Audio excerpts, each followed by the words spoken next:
Si Henry ang makialam. Ako masusunod sa papatakbo ng kumpanya at ng buhay ko. Alam mo, napakaswerte mo sa mga magulang. Kasi kahit nabuang mo na ako, talagang trinado nila ako parang kanila. Eh, kaya ako po siguro naging close kami ni Leon. Mga angkol na meron pong mga kukulit na magulang ako. Ano bang nangyari sa kanila ngayon sa nanay niya sa Dead end po. Nagsimula naman po iniwan na yung pagkusyon siya na dito sa buhay na dito sa Maynila. Eh, paano mo naman nalaman na taga Maynila siya?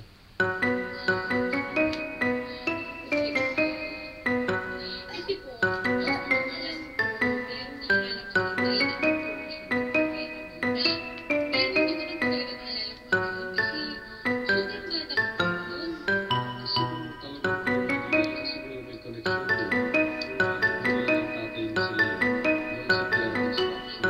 Pero kung taga Maynila siya, tapos wala siya,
Datuwag dulaan.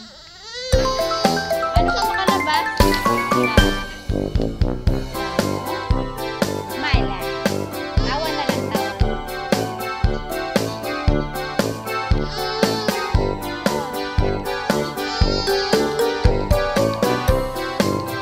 Makalabas dyan lang.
Quezon City Social Welfare and Development ang prosesong pinagdaanan ni Ben. Ano po yung intervention na ginawa Sweet ng na baby. tanggapan para mabago po yung ugali ng bata?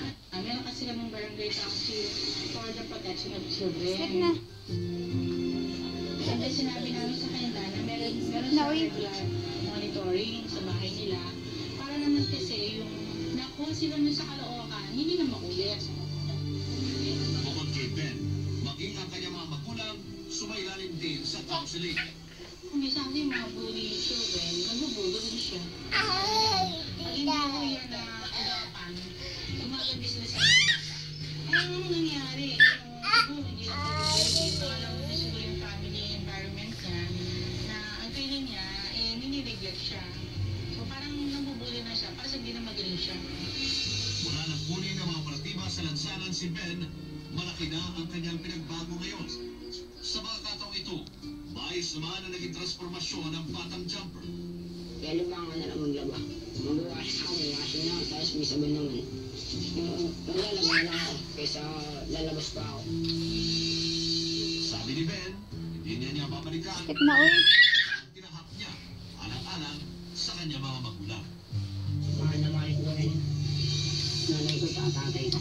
Eh siyempre, siya ko nagpalaki sa akin. Siya nagana sa akin, nagalaga.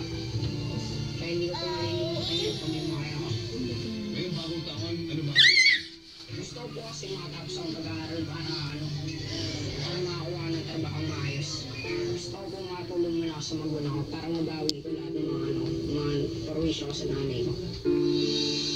Ang pangarap na ito ni Ben ng magabagong buhay, nais naming makamtan niya.